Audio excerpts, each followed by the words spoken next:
the mayor of New Rock. Good evening, Mr. Mayor. We assume you're extremely busy, right in the middle of the election campaign. As you know, tomorrow we'll have the opposition party's candidate for mayor on the program. Howard, my dear friend, I am delighted to be here again with you and to be able to address the New Rockians. We just have half an hour, and if you don't mind, we'll put you through our 3x3. All right, let's see what this 3x3 is all about. Which have been the three main achievements in your 4 years of mandate? And which are the three main ideas for the following 4 years if you are re-elected? As far as the first part of the question is concerned, lots of improvements for the city have been carried out.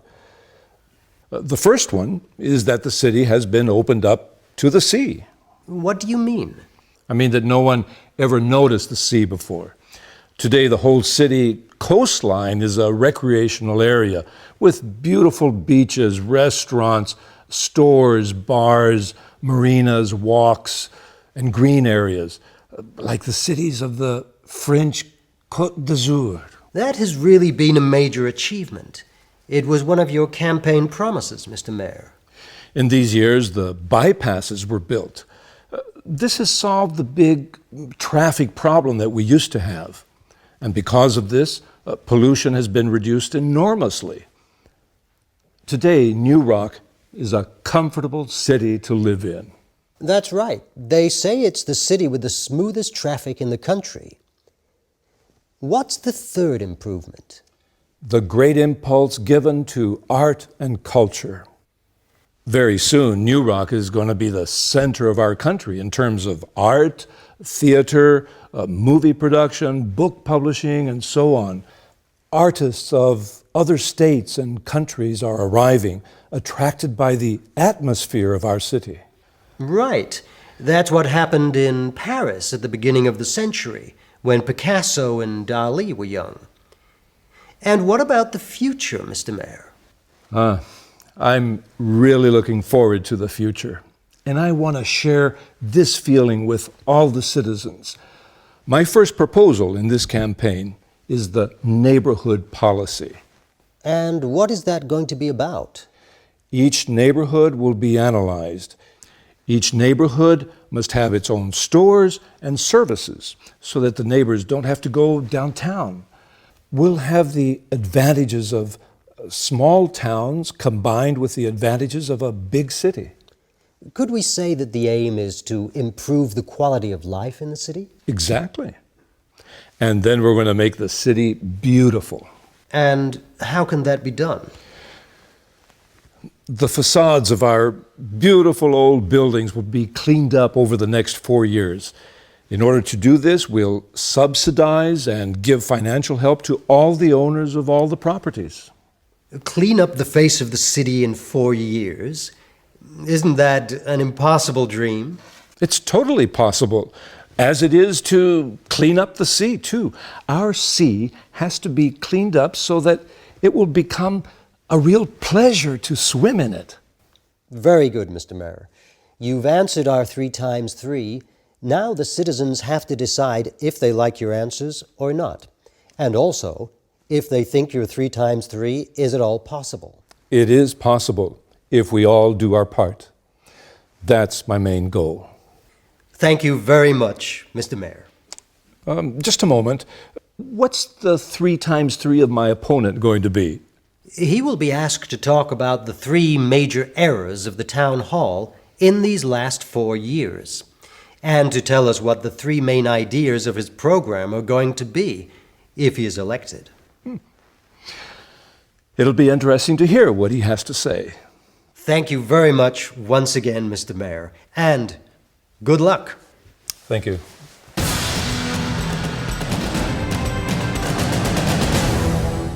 Hello, my name is Ella and I am one of your teachers. Today, we are going to start learning how to use the passive voice. Let's begin by learning how to use the passive voice versus the active voice. Let's compare how to use the passive voice and the active voice. For instance, the sentence, "The janitor opens the office at 6:30 uses the active voice. However, in the passive voice, the sentence becomes, "The office is opened at 6:30. Notice that the passive voice uses the verb to be plus the past participle of the verb. Also, when using the passive voice, the subject is generally omitted. Therefore, we use the passive voice when the things that happen are more important than the people that make them happen. Let's look at another example. The sentence, "We launch a new product every month," uses the active voice. However, in the passive voice, the sentence would be, "A new product is launched every month."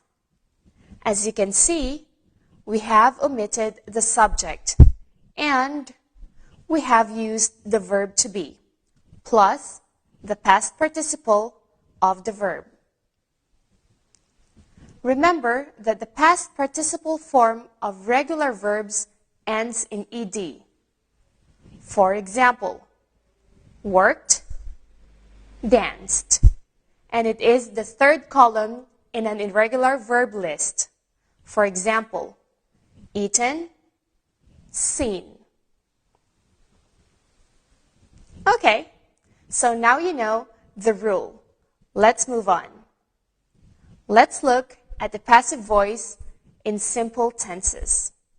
As I mentioned earlier, when we use the passive voice, we generally omit the subject. However, it is possible to put the subject at the end of the sentence when it is introduced by the word by. Let's see the previous examples again. Remember the sentence using both the active voice and the passive voice.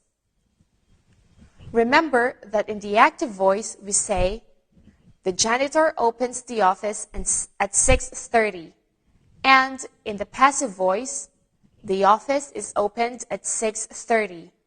Or, including the subject, "The office is opened at 6:30 by the janitor." Let's see the other example. We launch a new product every month. A new product is launched every month by us. As you can see, both active voice sentences are in the simple present tense. Therefore, to form the passive voice, we use the simple present form of the verb to be and the past participle of the verb. Now, let's see some examples using the passive voice with the simple past tense. Sunflowers was painted by Van Gogh. Troops were sent to the area by the U.S. government. The new hospital was opened by the Queen. These sentences are in the simple past, so we use the verb to be in the simple past plus a past participle. So forming the passive voice is simple, right? Now, let's look at how to use the passive voice with modal verbs. When using the passive voice with modal verbs such as can, must, should, the modal verb goes before the verb to be. For example, tickets can be ordered by telephone. This medicine must be taken every 2 hours. Tire pressures should always be checked before a long journey. Notice that we use the infinitive form of the verb to be without the to. So now we've learned how to use the passive voice with simple tenses and with modal verbs.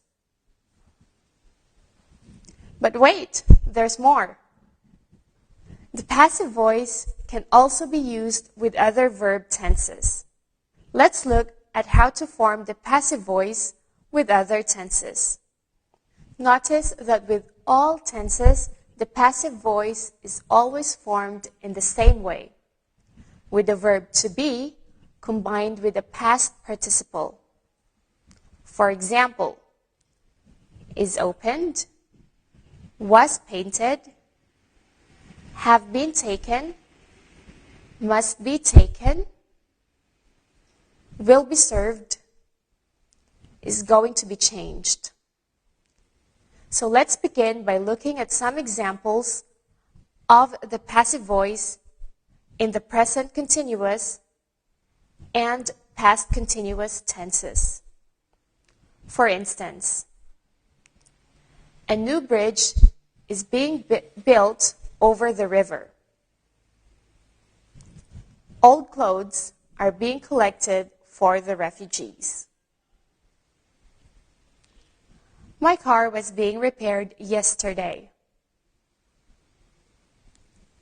The new computers were being installed when we arrived. And now, with the present perfect and past perfect tenses. For instance, my new plan for the department has been approved. Dinner had been prepared for us by the children when we got home. Finally, let's see how the passive voice is formed in the future and conditional tenses. Look, dinner will be served at 8:30. My telephone number is going to be changed. If the workers went on strike, they would be sacked. Have fun. Bye-bye.